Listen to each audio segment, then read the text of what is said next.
একটি ছোট্ট পিঁপড়ে ও হাতির গল্প। এক সময় একটি জঙ্গলে একটি বিশাল হাতি বাস করত। হাতিটি ছিল খুব অহংকারী এবং সে সর্বদা তার চেয়ে ছোট প্রাণীদের কোনো মূল্য দিত না। একই জঙ্গলে পিঁপড়ের পরিবার সেখানে বাস করত।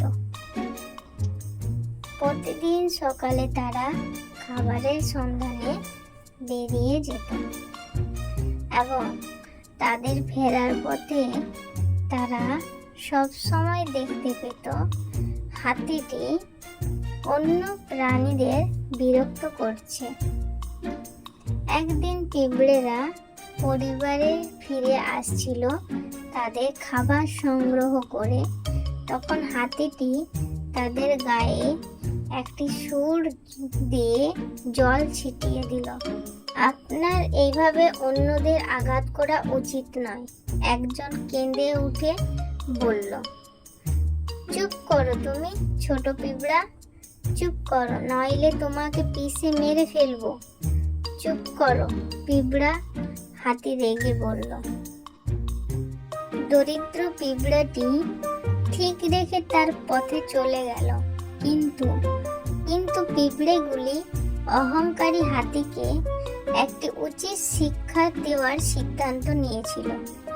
পরের দিন হাতিটি যখন ঘুমাচ্ছিল, ছোট্ট পিঁপড়েটি ধীরে ধীরে হাতির প্রকাণ্ড কাণ্ডে বা সুরে ঢুকে পড়ল এবং কামড়াতে শুরু করলো।